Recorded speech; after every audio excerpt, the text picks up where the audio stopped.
y la paz encontrada.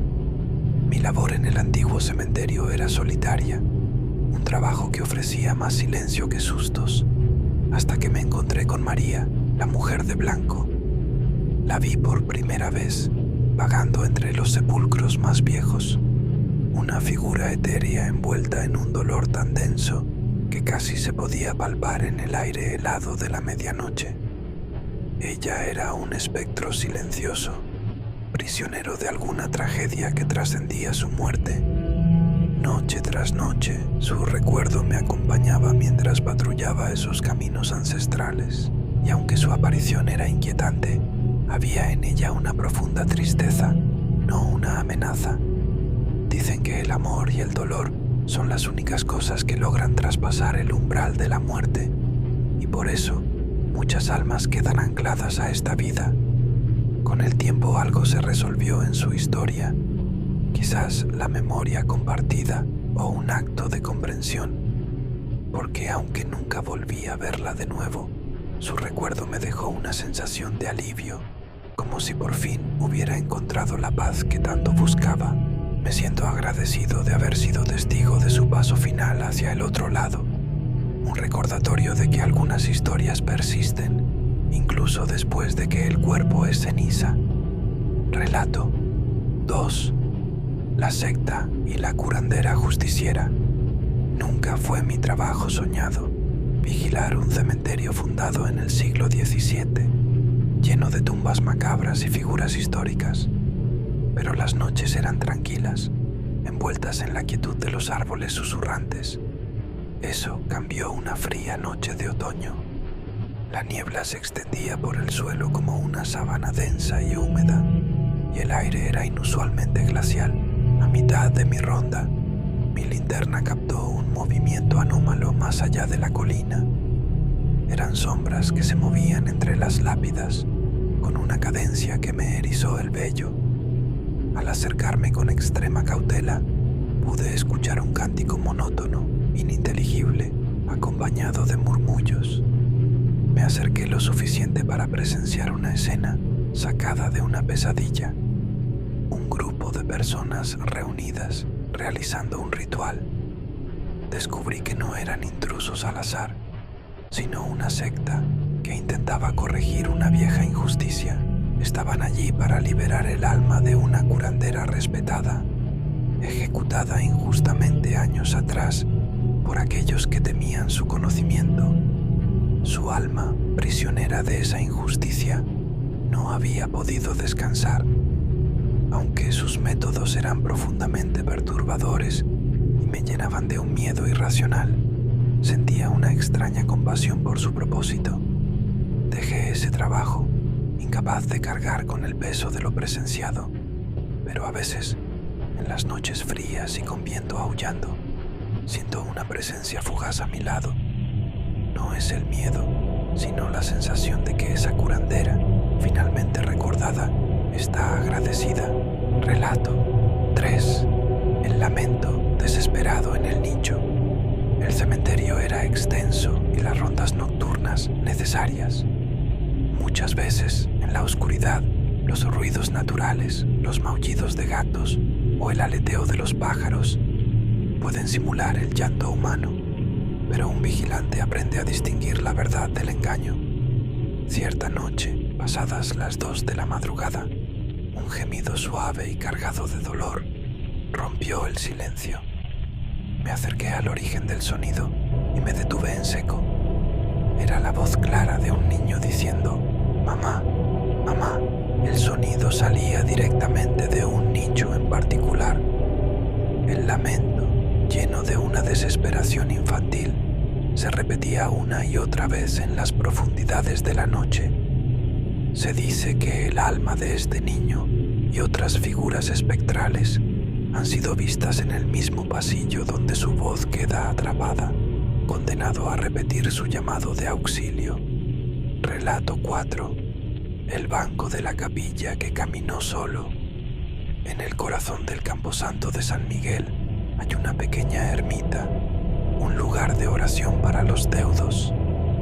Una anciana, devota, solía ir a limpiar la tumba de su esposo, y luego se acercaba a la iglesia para rezar en la quietud. En una de esas visitas, mientras estaba sentada en el último banco, escuchó pasos acercándose a sus espaldas. Se giró, pero no vio absolutamente a nadie. Volvió la vista hacia el altar, pero justo en ese instante, el primer banco, hecho de madera pesadísima, comenzó a moverse. El banco, que requería la fuerza combinada de 2 guardias de seguridad y el encargado de la capilla, se deslizó solo de derecha a izquierda, recorriendo unos 4 o 5 metros. La señora, temblando, salió de allí aterrada. Era un lugar sin corrientes de aire y la única explicación era una fuerza desconocida, imposible de desafiar por el viento. El peso de ese mueble confirmaba que lo que se había manifestado no era un simple susurro, sino una demostración de poder puro, anclado al dolor de ese lugar sagrado. Relato 5. Antoñito y la sombra fugaz. En este mismo cementerio hay una tumba especialmente venerada, la de un niño conocido como Antoñito, al que se atribuyen milagros. La gente acude en peregrinación y le deja juguetes, dulces y regalos. Yo estaba de ronda con un compañero, cruzando un arco hacia el segundo patio, cerca de la tumba de Antoñito. En la penumbra, miré hacia la derecha y lo vi. Apenas a 1 metro de mí estaba el torso de un niño de unos 4 o 5 años. Era una sombra, sin color definido en la ropa ni en la piel. Una figura nebulosa, visible solo de la cintura hacia arriba. El espectro se alejó lentamente, unos 6 o 7 metros, como si estuviera dando un tranquilo paseo. Yo me quedé paralizado, completamente blanco. Mi compañero me miró, preguntando qué me pasaba, pero no hacía falta que lo dijera. Mi cara descompuesta le confirmó la verdad. No pude darle una explicación lógica en ese momento, solo buscar excusas para sobrevivir las largas noches que nos quedaban. Pero en el fondo, sabía que había visto al niño de la tumba. Relato 6. El mensaje del vigilante oculto. En una de las noches más tensas, un vigilante se preparaba para su primera ronda en el cementerio de San Miguel. Estaba cerca de su caseta, con la mente fija en la rutina monótona, esperando el momento exacto para empezar a patrullar. El reloj marcaba la hora de la ronda inminente, cuando un corte seco en la comunicación de su radio lo interrumpió. Después del corte, escuchó una voz grave y profunda, que no identificaba como la de ningún compañero, diciendo con claridad absoluta: «Dentro te espero». El mensaje, cargado de una expectativa siniestra, lo dejó helado. Aquella noche, el vigilante, superado por el pánico, no hizo la ronda. La voz parecía advertirle de algo, o invitarle a un encuentro que deseaba evitar a toda costa. Relato 7. Los pasos invisibles y los metales. Las patrullas a veces se hacían en pareja para mayor seguridad. En una ocasión, mi compañero y yo estábamos junto a la tapia que linda con el Parque Nuevo. Acabábamos de terminar una conversación por radio con otro colega. Mi compañero estaba diciendo: «Bueno, vamos a dar una ronda», cuando de repente escuchamos pasos. No eran lejanos. Se aproximaban hacia nosotros a unos 10 o 15 metros de distancia. Inmediatamente encendí mi linterna para ver qué era aquello, y se oía perfectamente el sonido de alguien caminando directamente hacia nosotros. El sonido se detuvo a unos 3 metros. No había nadie. Nos quedamos lívidos del susto. Justo después, el aire se llenó de sonidos metálicos, como si objetos de hierro estuvieran siendo arrastrados o golpeados a nuestro alrededor, envolviéndonos en una cacofonía extraña y perturbadora.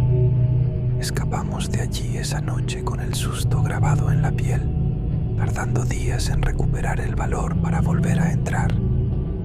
Relato 8. La dama eterna en el mausoleo. Hay historias que se convierten en citas ineludibles, En el cementerio se cuenta que cada 4 de mayo, en el aniversario de su muerte, la escritora Jane Bowles se aparece cerca de su tumba. Un grupo de curiosos y creyentes se reunió ese día, esperando, en silencio nervioso. De repente, los murmullos se extendieron entre la multitud. Todos miraban el mismo punto. Al lado de la lápida de la escritora, una mujer vestida de riguroso negro, con ropajes de luto, permanecía inmóvil, mirando fijamente la tumba. Era una figura nítida, casi tangible. La vieron 10, 20 personas al mismo tiempo, y luego, ante la mirada atónita de todos, simplemente se desvaneció, dejando solo el eco de su presencia en el aire. Algunos creen que era el espíritu de la escritora, otros un alma que le rendía tributo o que compartía su desgracia eterna. Relato 9. El juramento a las ánimas oscuras. La zona del panteón de Nuestro Señor de Llagas y Columnas es un punto de culto macabro. El suelo alrededor está sucio y denso, cubierto por casi 3 centímetros de cera, aceite y restos quemados de ofrendas. Aquí, la creencia es sociológica y terrible. Si quieres un favor de las ánimas negras, debes golpear el panteón 3 veces, acercar la frente y pedir un deseo, jurando cumplir tu parte del trato. Pero el miedo reside en lo que ocurre si rompes esa promesa. Aquellos que han faltado a su juramento, al no llevar el aceite o la ofrenda prometida, han contado historias aterradoras. Aseguran que, mientras dormían en la seguridad de sus casas, sentían una presencia invisible que los acosaba. Les tiraban del cabello con fuerza y les daban golpes, noche tras noche, hasta que el terror se volvía insoportable.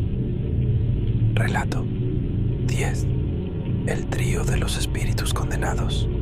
El cementerio de San Miguel es un imán para las almas perdidas, un lugar donde varios espectros han sido identificados por vigilantes y visitantes, cada uno atrapado por su propia tragedia.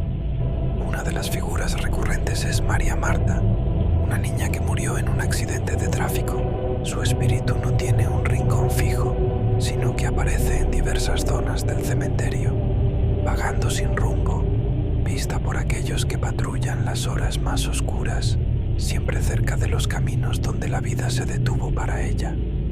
También se ha visto la figura del antiguo capellán, Don Eliseo. A pesar de que el único religioso a cargo en la actualidad es José Fernández, el espectro de Don Eliseo ha sido visto recorriendo los senderos y pasillos de la necrópolis, como si su apego a su labor de guardián de las almas no hubiera cesado con su propia muerte. Y finalmente, la figura más melancólica, Carolina, una joven que murió a los 19 años, catalogada en los antiguos periódicos como víctima de una granulia pulmonar, que en realidad era la trágica enfermedad conocida como mal de amores. Su tristeza la consumió hasta la muerte. Se cuenta que cuando los vigilantes pasan de noche por el área de su panteón, su rostro pálido y joven se refleja en un cristal enorme, una imagen fantasmal que se desvanece al instante, testimonio de un amor perdido que la ató para siempre a su descanso eterno. Estas historias no son meras fantasías, son los susurros persistentes de aquellos que se quedaron atrás, testigos silenciosos de que la muerte no siempre significa el final del camino, sino a veces el inicio de una vigilia infinita entre las lápidas.